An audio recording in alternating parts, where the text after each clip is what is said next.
Hello friends, आज हम लोग पढ़ने वाले हैं द चार्टर एक्ट ऑफ 1793। ठीक है। कल मैंने आपको समझाया था कि चार्टर एक्ट होता क्या है, कौन इसको पास करता है और क्या इसमें इंडिया की भी परमिशन लगती है। अगर आपको वो जानना है तो मेरे प्रीवियस वीडियो एक बार चेक कर लीजिए। ठीक है। सबसे पहले हम लोग समझते हैं वही जो हर वीडियो में जानते हैं, वाई। क्योंकि अगर आपका वाई स्ट्रांग होगा ना तो आपको समझ में आएगा कि आप चीज़ें पढ़ क्यों रहे हो। ठीक है। तो why was it passed? Number 1 है to renew the charter of the East India Company for an additional 20 years. बताए थे हम कि ये 4 बार चार्टर एक्ट अभी आगे आएगा, यानी कि और हर साल यानी कि 20 साल के लिए इसको रिन्यू कर दिया जाता है। रेगुलेटिंग एक्ट जो 1773 में पहला एक्ट बना था, अब उसमें अगर आप 20 ऐड कर दोगे तो यानी कि 1793 का चार्टर एक्ट निकल कर आ जाएगा। तो ये चार्टर एक्ट जो है पहले के एक्ट्स को वापस रिन्यू करने के लिए बनाया गया। ठीक है। दूसरा पॉइंट है to make some administrative changes and to consolidate earlier laws. थोड़े और एडमिनिस्ट्रेटिव चेंजेस। अब आप देखो, ट्रेडर्स की तरह ये लोग ट्रेडिंग चेंजेस नहीं कर रहे हैं, बल्कि इंडियन टेरिटरीज पे एडमिनिस्ट्रेटिव चेंजेस बदलाव लेकर आ रहे हैं। ठीक है।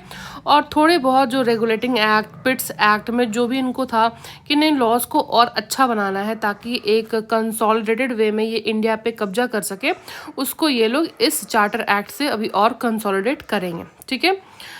अब देखिए नंबर 3 पे है to address growing criticism of companies rule.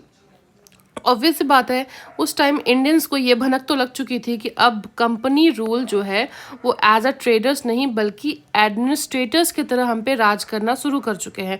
तो उनकी आलोचनाएं होनी शुरू हो गई थी। उस जो मतलब क्रिटिसिज्म था, आलोचन थे, उनको कवर अप करने के लिए ये लोग नए नए एक्ट्स लाते थे, बस ये ट्रस्ट दिलाने के लिए कि हम आपके फेवर में ही काम कर रहे हैं।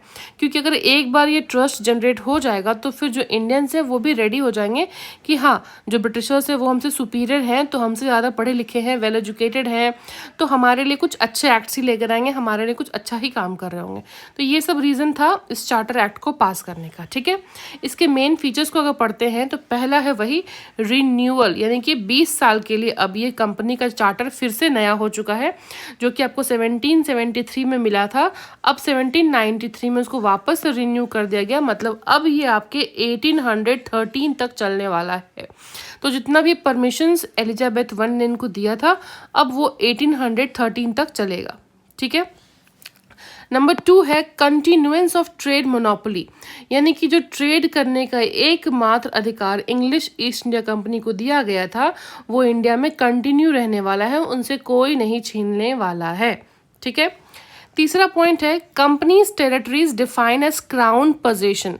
ये बहुत इंपॉर्टेंट पॉइंट है। तो यहाँ पर ईस्ट इंडिया कंपनी ने जितने भी टेरिटरीज एरिया पर मतलब पजेस किया था उस एरिया को, या फोर्टिफिकेशन किया था, फैक्ट्रीज लगाई थी, वो सब को देखो, था तो वो इंडिया में, फोर्टिफिकेशन इंडिया में हो रहा है, ट्रेडिंग इंडिया में हो रही है, कंपनीज के जितने भी ऑफिशियल्स है वो इंडिया में रह रहे हैं, लेकिन जितने भी देखो क्या लिखा है, कंपनीज इंडियन टेरिटरीज, याद रखिएगा, Indian territories were formally recognised as belonging to the British crown. मतलब ये कैसी अजीब सी बात है कि इंडिया का वो धरती है, इंडियन टेरिटरीज है, और अब फॉर्मली रिकॉग्नाइज हो रहा है, जैसे कि लीगल राइट बन चुका है कि ये सारे के सारे टेरिटरीज जो कि ईस्ट इंडिया कंपनी के अंडर अभी आ रहे हैं वो ब्रिटिश टेरिटरीज घोषित कर दिए गए। मतलब बिना कब्जा किए, बिना वॉर लड़े, चुपचाप से बस एक नया एक्ट पास हुआ और जो आपकी इंडियन टेरिटरीज थी वो ब्रिटिश टेरिटरीज में कन्वर्ट हो गई। ठीक है। ये बहुत इंपॉर्टेंट पॉइंट है, इससे क्वेश्चंस भी पूछे जाते हैं। देखो, हर एक्ट में, हर चार्टर में कुछ ना कुछ रिन्यू होता है। ठीक है। और कुछ इंपॉर्टेंट पॉइंट्स होते हैं जो आपको याद रखना होता है। बेसिकली आप डेट और ईयर तो याद रखो ही रखो, लेकिन उसके एक आध दो पॉइंट ऐसे होते हैं कि यूपीएससी या स्टेट पीसीएस उससे क्वेश्चंस घुमा फिरा के पूछती ही है। तो जैसे कि यहाँ पर ये वही पॉइंट है, यानी कि ये आपके लिए ब्राउनी पॉइंट है कि क्राउन टेरिटरी जो थी अब वो ब्रिटिश टेरिटरी बन चुकी थी। नंबर 4 में आता है एलोकेशन ऑफ एजुकेशन फंड्स। देखो, सबसे पहली बार जो है annual sum of 1 lakh rupees, यानी कि 1 लाख रुपीज़ को अलग से रख दिया गया कि इसको हम लोग इंडियंस को पढ़ाने में खर्च करेंगे, मतलब इंडियंस के इनकरेजमेंट में कि उनको लिटरेचर का नॉलेज हो, ठीक है, उनको साइंस का नॉलेज हो, तो इंडियन पीपल पे वो उसको स्पेंड करेंगे। बट सबसे बड़ा क्वेश्चन यहाँ पर ये आता है कि ऐसा नहीं है ना कि ये लोग यूरो या फिर पाउंड यूज़ कर रहे हैं और यूरोपियंस लोग वहाँ से पैसा भेज रहे हैं यहाँ के इंडियंस को पढ़ाने के लिए। ज़रूरत ही नहीं थी, क्योंकि इंडिया उस टाइम भी सोने की चिड़िया था। उन्हें पता था कि इंडियंस जो हैं वो थोड़ा लिटरेचर और साइंस के मामले में पीछे चल रहे हैं। पीछे चल रहे हैं कहने का मतलब ये है कि ऐसा नहीं है कि उस टाइम आपके लिटरेचर पढ़ने वाले लोग नहीं थे या फिर साइंस जानने वाले लोग नहीं थे, बिल्कुल थे। लेकिन जो नंबर्स होता है ना कि हर घर में एक ऐसा बच्चा है जो पढ़ाई पे ध्यान दे रहा है, वैसा नहीं था। और सबसे बड़ा क्वेश्चन यहाँ पर यह अराइज होता है कि ये लोग हम पे क्यों खर्चा करेंगे। तो खर्चा इसलिए करेंगे क्योंकि ये लोग इंग्लिश स्पोकन थे, तो इनको अगर सर्वेंट्स भी चाहिए तो वो इंग्लिश बोलने वाले चाहिए, फिर वो चाहे बार्बर रहे, कॉबलर रहे या हाउस हेल्पर रहे, जो भी रहे, कम से कम उनको एक बेसिक इंग्लिश तो आनी ही चाहिए। तो इन्होंने डिसाइड किया कि सालाना ये 1 लाख रुपए जो है वो खर्च करना शुरू करेंगे on the people of India, ठीक है। अब आता है 5वां पॉइंट, वो है गवर्नर जनरल का जो पावर था। तो आपने पढ़ा होगा गवर्नर जनरल को असिस्ट करने के लिए एग्जीक्यूटिव काउंसिल बनाए गए थे। अब उस काउंसिल को ये पावर दे दिया गया कि आप नियम कानून बना सकते हो, ठीक है, for all the people in company territories. जितने भी लोग कंपनी टेरिटरीज के अंदर आ रहे हैं सबके ऊपर आप नियम कानून बना सकते हो, लेकिन सिर्फ ब्रिटिश सब्जेक्ट्स के ऊपर आप कोई भी कानून अभी नहीं बनाओगे जब तक कि दूसरा नया चार्टर एक्ट पास नहीं होता है और उसमें ये क्लियरली डिफाइन नहीं होता है, ठीक है। मतलब कि आप इंडियंस के ऊपर लॉ बना सकते हो, आप ईस्ट इंडिया के जो ऑफिशियल्स थे उनके ऊपर आप कुछ नियम कानून लगा सकते हो, लेकिन जो ब्रिटिश पोजेशन है, जो ब्रिटिश टेरिटरी है, जो कि डायरेक्टली आप पार्लियामेंट कंट्रोल करेगी, आप उसके ऊपर कोई भी एक्ट अभी नहीं बना सकते हो, ठीक है। 6वां है company payments to the crown. The company was required to pay £500,000 annually to the British government for administrative expenses and interest। तो जो ईस्ट इंडिया कंपनी यहाँ पर आई थी, अब उनको उल्टा ब्रिटिश गवर्नमेंट को ही £500,000 सालाना भेजना पड़ेगा यहाँ से एज अ इंटरेस्ट, कि वो लोग यहाँ पे आकर एडमिनिस्ट्रेटिव एक्सपेंसेस खर्चा कर रहे हैं हमारे ऊपर। तो इंटरेस्ट के तौर पे क्या लेंगे, तो हमारे इंडिया से ये £5 लाख आप बोल सकते हो इंडिया से यूरोप की तरफ जाएगा। तो चार्टर एक्ट 1 में ये सब हुआ। अब इसका सिग्निफिकेंस क्या था, तो सिग्निफिकेंस ये था कि पहली बार कोई, चलो ठीक है अपने मतलब के लिए ही कि हम लोग कुछ बेसिक इंग्लिश बोलना सीख जाए, उनसे हमारा कॉन्वर्सेशन हो सके, और जितने भी आपके लोअर लेवल जॉब्स थे उसके लिए हम लोग अप्लाई कर सके। तो इन्होंने एटलीस्ट, अब देखो यहाँ पर मैं एटलीस्ट बोल रही हूँ, कहने मतलब एक तरह से ये फर्स्ट स्टेप हो सकता है कि एजुकेशन की एटलीस्ट बात तो छिड़ी गई। तो फ्यूचर एजुकेशन इनिशिएटिव जो है आपका चार्टर एक्ट 1793 में स्टार्ट हुआ, इसके बारे में बात होना स्टार्ट हुआ।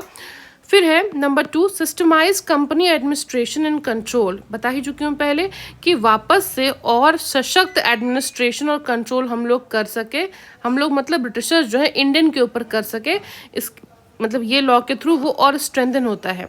फिर है formally establish the political control of the British crown.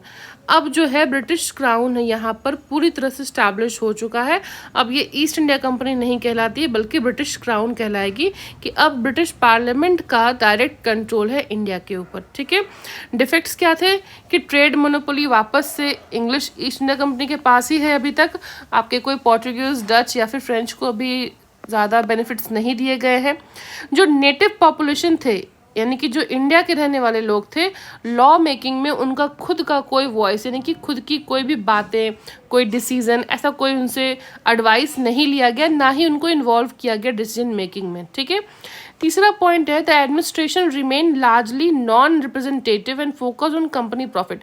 अब ये नॉन रिप्रेजेंटेटिव का मतलब है कि इंडिया के एक भी मेंबर, इंडियन मेंबर जो है वो ना तो आपके एडमिनिस्ट्रेशन में आ रहे हैं, ना ही वो लॉ मेकिंग में आ रहे हैं। तो आप इंडिया में रह के इंडिया पे ही एडमिनिस्ट्रेशन कर रहे हो, इंडिया के लिए ही लॉ बना रहे हो, ये तो बिल्कुल वही बात हो गई ना कि मान लो देश के पीएम और पीएम और प्रेसिडेंट जो है वो बाहर से आ रहे हैं, बल्कि इंडिया के नहीं हैं। तो क्या ये किसी भी एंगल से सुटेबल है? जो हमारे बीच रह रहे हैं, जो इस देश के लूपहोल्स को जानते हैं, जिनको पता है कि किन किन चीज़ों पे काम करना है, आप उन्हीं को ना वोट दोगे? तो यहाँ पे तो बिल्कुल डिफरेंट था। हमारे ऊपर राज किया जा रहा है, लेकिन हम ही यानी कि हम लोग कहीं पर भी रिप्रेजेंट नहीं कर पा रहे थे अपने इंडिया को, और कंपनी सिर्फ अपने प्रॉफिट के लिए काम कर रही थी। ठीक है, तो की फैक्ट्स जो आप याद रख सकते हो कि 1 लाख रुपी, इंडियन रुपी की बात हो रही है। ठीक है, ये एजुकेशन के लिए डिसाइड हुआ था उस टाइम पे कि ये लिटरेचर और साइंस पढ़ाने पे खर्चा किया जाएगा, और इसके बाद यही एक पॉजिटिव फीचर माना जाता है इस एक्ट का। बाकी तो आप देखोगे हर जगह कंपनी प्रॉफिट और हर जगह कंपनी मोनोपोली ही चल रही है। ठीक है, अगले 20 साल के लिए भी हम लोग अब फिर से गुलाम बन ही चुके हैं। तो ये सब आपका पूरा क्या था? चार्टर एक्ट ऑफ 1793 था। कल मैं आपको पढ़ाऊंगी charter act of 1813। Thank you.